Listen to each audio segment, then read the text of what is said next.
Last night saw the 52nd consecutive night of rioting in Portland, and Antifa set fire to the Portland Police Association building.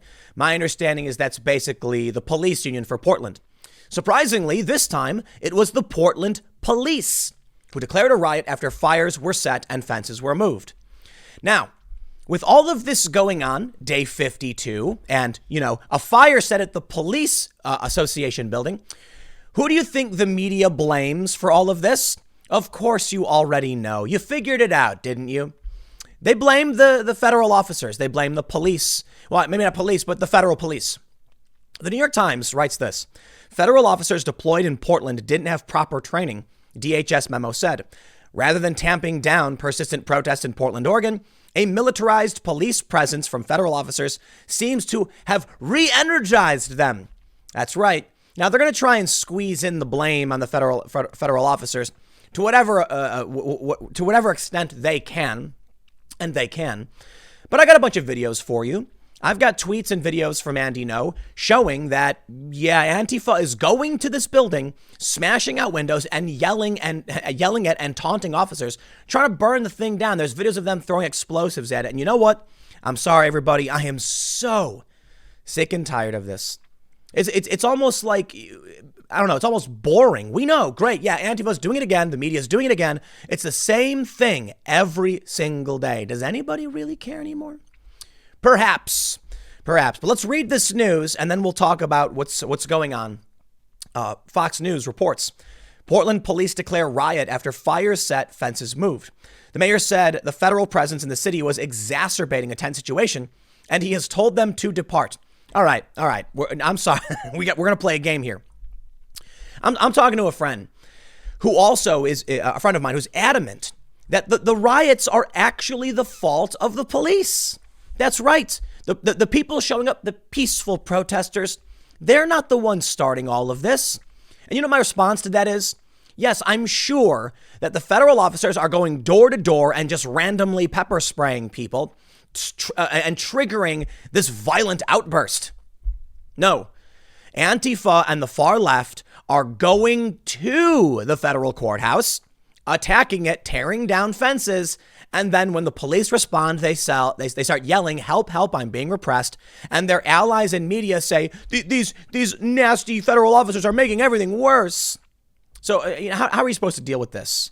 My bigger concern is if they're telling the feds to depart, at what point does Portland actually go after the feds? We'll see. They're already suing them. Fox News reports, protesters broke into a... Hold on. This sentence makes literally no sense. Fox News. Protesters broke into a building. What? Do you mean rioters broke into a building? Rioters broke into a building, set it on fire, and started It already... All of Portland right now is a dumpster fire. Anyway, I'm sorry. They say protesters broke into a building, set it on fire, and started dumpster fires late Saturday night in Oregon's largest city, police said. As demonstrations that have been taking place since the death of George Floyd intensified for another night in Portland. I can't take it. I can't do it. Even Fox News playing this game. I'm sorry. If the police literally declare a riot, you don't write protesters. What are you doing, Fox? The fire at the Portland Police Association building was put out a short time later. Portland police said on Twitter, the department declared the gathering a riot and began working to clear the downtown area. Tear gas was deployed, according to pictures and video from the scene. Fencing that had been placed around the federal courthouse had also been removed by protesters and made into barricades, police tweeted. All right. Did the police literally say? No. Portland police said people have broken into the Portland Police Association. Officers were able to put it out. The PPA officers, they said people. They didn't say protesters. They said people. You know what? People make sense. You can call them people. They are people.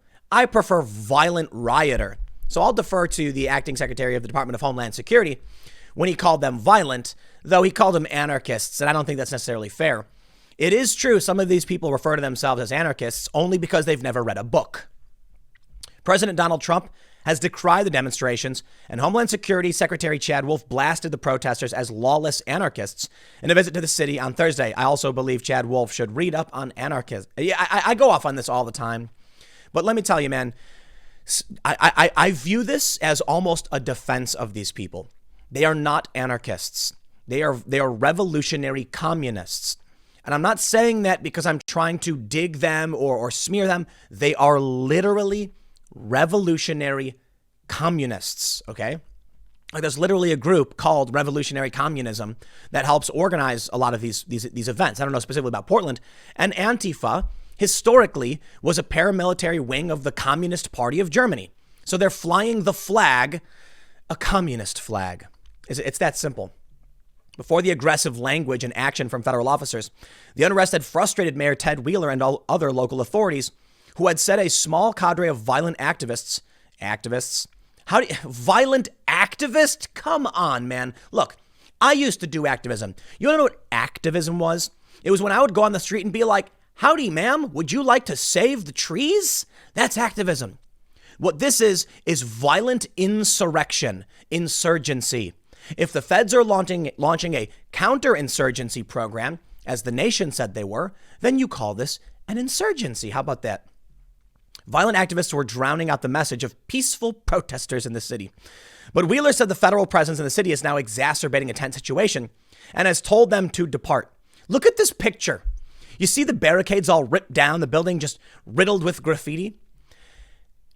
Are you implying that the federal officers walked out and started spray painting all this and they're like, hey man, what are you doing? And the feds started beating people? No, Antifa and the other far leftists have been attacking the courthouse. I've got receipts, man. I'm going to show you this stuff. Wheeler said the federal presence is making it worse. Keep your troops in your own building or have them leave our city, Wheeler said Friday. Listen, we can have a discussion about effective strategy and PR and marketing and all that. But I don't think I think it is fair to state that the federal law enforcement officers might actually need to come out of the building. I don't know, maybe to stop people from destroying it. I wonder if they think these federal officers have magic powers and that when Antifa is outside smashing the walls with hammers and spray painting, the feds from inside the building can just go woo and then knock the Antifa back. No, you can't. You sure that they don't have magic? You mean they have to actually go outside and push the rioters back? Oh, that explains it. Oregon Attorney General Ellen Rosenblum late Friday sued Homeland Security and the Marshals Service in federal court. The complaint said that unidentified federal agents have grabbed people off Portland streets without warning or explanation, without a warrant, and without providing any way to determine who is directing this action. Congratulations. That's a lawsuit you're going to lose in 2 seconds. Why? Because the police were identified. Not only were they wearing police on their uniforms, which I understand isn't necessarily enough, they were wearing Homeland Security patches. So I'll tell you what, you can complain that the individual officers don't have badge numbers, and I don't like that. You should be able to provide at least a badge number so you can say, this is the person who did this. We need accountability. Now they're not going to know which officer that is. That's fair. But to act like you didn't know they were police is patently absurd. They knew exactly who these people were. They were even brought to the courthouse. I love this idea that the left seems to have that, like, when you're getting arrested, the cops have to tell you literally everything because apparently they don't know how the law works and they've never been arrested. The cops don't. I've been arrested. The cops walk up, they cuff you, you shut up, and you have no idea what's going on. Then they yell things like, I have not been read my rights. They don't have to read you your rights. That is not a gift to you. It is a gift to them. They read you your rights when they need something. That's how it works. If they don't plan on investigating you for some kind of, larger crime, conspiracy or something, they'll just arrest you. And that's it. And you don't get an explanation and you don't get a phone call. They process you. And then you either, you go before a judge to get bailed out, to get a bond, or they I-bond you. In Illinois, it's like they'll just release you to your own recognizance or whatever it's called. But these leftists watch too many movies, man. I mean, to that extent, too, a lot of lawmakers base all their laws on movies as well. They have no idea how the world actually works. They say Rosenblum said she was seeking a temporary restraining order to immediately stop federal authorities from unlawfully detaining Oregonians. The administration has enlisted federal agents, including the U.S. Marshals Special Operations Group and an elite U.S. Customs and Border Protection team based on the U.S.-Mexico border to protect federal property. But Oregon Public Broadcasting reported this week that some agents had been driving around in unmarked vans and snatching protesters from the streets, not near federal property, without identifying themselves. Okay, Police don't need to. They don't have to walk up to you and go, howdy, ma'am, my name is Officer Smith. I'm going to be placing you under arrest specifically because we noticed you were part of a violent riot. If you would come this way into this vehicle, which was rented from Enterprise, we'll be bringing you to a disclosed location, the federal courthouse. Please inform all your friends. They don't have to do that. That's ridiculous. What's really going on is that the federal officers have the option of engaging in a street battle with Antifa, which they complain about. They say, you're making it worse by doing this. Or they can just wait and then go out and make arrests. And that makes the most sense. House Speaker Pelosi, oh, this is fantastic. Pelosi tweeted some stupid, you know what, man, I'm sorry. I don't know what's going on with these people, but I just can't take it. Pelosi's like, Trump stormtroopers. Where were you when they were tearing down statues, burning churches, beheading statues of Jesus Christ? I thought Nancy Pelosi was Christian. I guess not, because these things are happening. And she says nothing. But heaven forbid, law enforcement is actually going to arrest violent rioters who are showing up to the courthouse. Let me make one thing clear. You can argue that the first, instigation of the riot came when an officer made an arrest or something. Do you think they arbitrarily just come out and engage in these activities? No. These people are showing up to the courthouse. This is what you need to understand. When it came to these Trump rallies where the fights were breaking out, Antifa is coming to right-wing events and attacking people. And then they complain, oh, the violent right wing is coming to the city and they're attacking people. Look at these videos. It's like, dude. If you don't go there, nothing happens.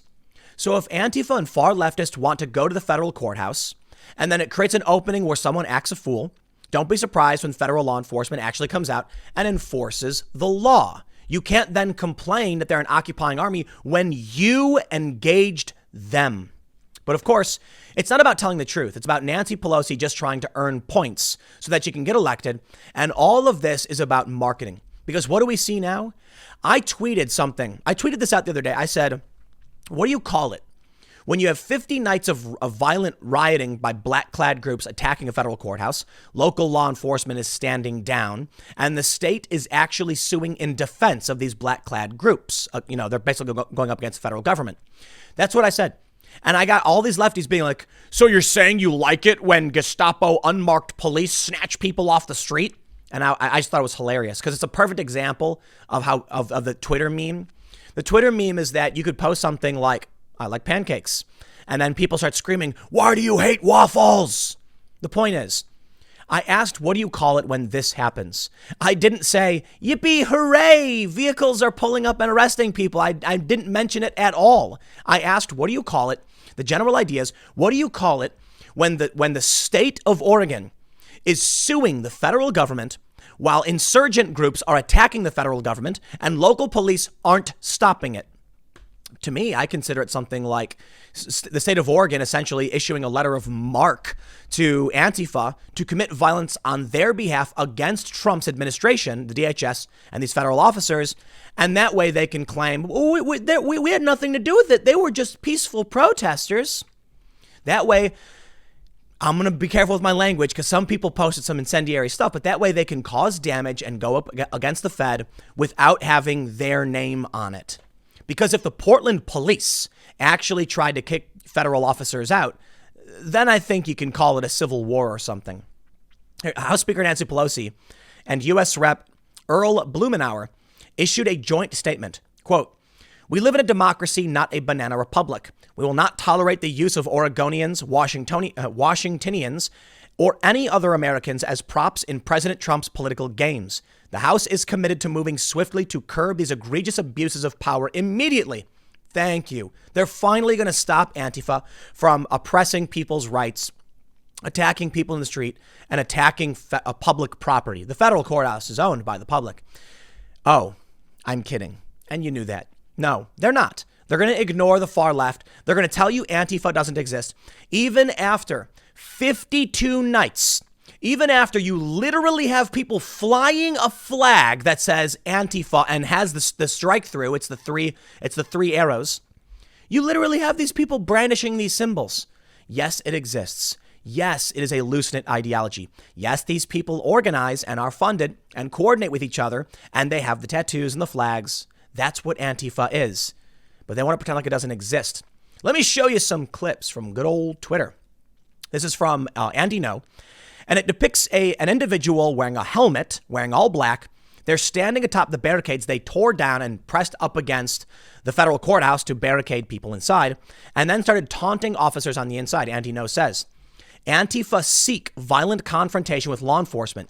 When they get it, biased media and politicians say police incited violence. After trying to smash their way inside Portland federal courthouse, they call for officers to come out. They want the propaganda. And this is why I've said the federal officers and agents need to not take the bait. That means, listen, there is a tactical conundrum. Do you just let Antifa destroy the building? No, of course not. But to a certain degree, you have to make sure you're not being baited by them so that they can. So here's what I've seen this happen, right? There's a very famous video from Occupy Wall Street. You'll probably find it, where what the activists publish is an officer in a white shirt swinging his baton wildly and hitting protesters, hitting rioters is a fair thing to say. This video goes out and they're like, look, man, the officers are just randomly beating people and people are getting hit. The full video shows the officers standing there calmly. The rioters start shaking the barricades, and then someone pops the hat off the head of the officer, who doesn't immediately start swinging. He uses his baton as a guard, like holding it up, then starts pushing, and when they keep shoving back, then he starts swinging. They want to trick or force these police officers and these federal agents to start defending themselves, start trying to take control of the situation so that they can scream into the microphone, help, help, I'm being repressed. And then what does the media do? They love it. The New York Times blames the federal officers. They say they're making everything worse. If the feds did nothing, I'd be willing to bet the courthouse would be burned down. But I'll tell you what, Antifa doesn't actually want the courthouse to be burned down, at least in my opinion. They want to start fires and create enough damage to where they can claim they're peaceful. I've talked about this, man. You got to understand. One of the tactics of Antifa is a blunt attack. If you go out and you start, actually seriously injuring people in some capacity, the media will have no choice but to be like, 13 people are dead. They know that they are fighting an ideological war. This is guerrilla information warfare. They need you to believe they are the victims, the peaceful protesters having their rights violated, proving how awful this country is. So what do? They use a blunted attack.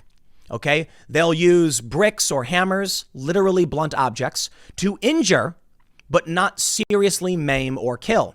That way, when the police say something like, this guy tried bashing me over the head with a hammer, which literally happened, and they start using tear gas, the only videos you'll see will be people crying and going, oh, why are they gassing us? Oh, help us, please. And it works. The media then goes nuts with it.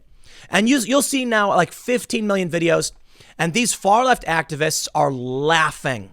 Gotcha. It works. They know what they're doing. The best thing you can do, share videos like this. Let me show you some more. Andy No says, at the Antifa violent protest, Andy. Protest? No. Andy. Riots. It reminds me of this. This reminds me of, I don't know if you guys have seen, what's the latest? Dead Men Tell No Tales. The Pirates of the Caribbean movie, where Salazar, who's this like undead pirate, he's talking to Barbosa, who's, you guys, I don't know if you know who the characters are, but anyway, it's really funny because Barbosa's like, I hear tales of a Spaniard who killed many a man. And he goes, no, not men, pirates. That's what this reminds me of. No. Not protesters, rioters. Or you can play that, or you can say, no, not protesters, communists. But anyway, sorry, I kid. This video shows someone firing a BB gun at a camera trying to take it out.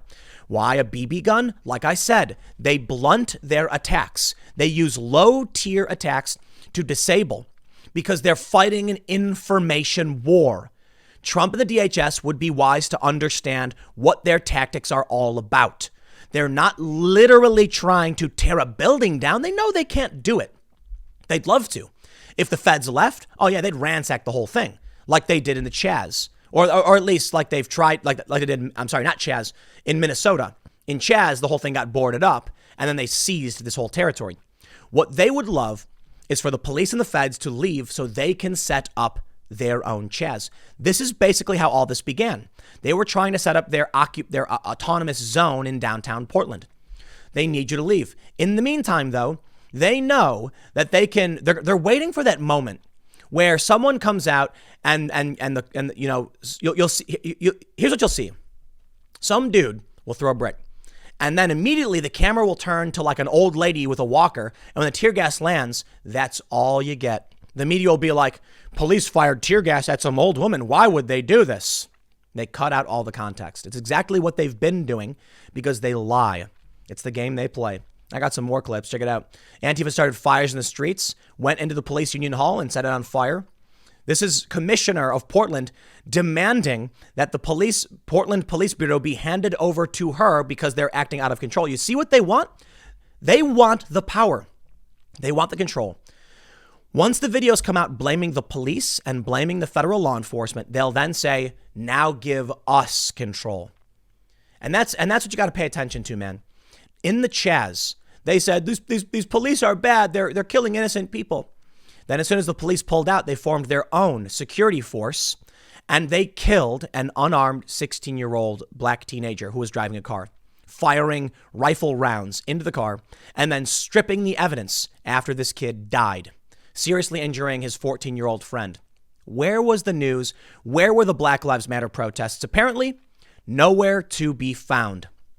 So now what do we see in Portland? When these people go out and commit all of this violence, they falsely frame it to accuse the police, and then they say, give us the authority, give us the power. Heaven help us if these people ever take control of an actual police force. But I'll tell you what, man, it seems to be happening in Minnesota, as they've now moved to disband their police and create a new community policing. And with all the morality policing rising up around the country, I would say it's only a matter of time. Stick around. Next segment is coming up at 1 p.m. on this channel, and I will see you all then.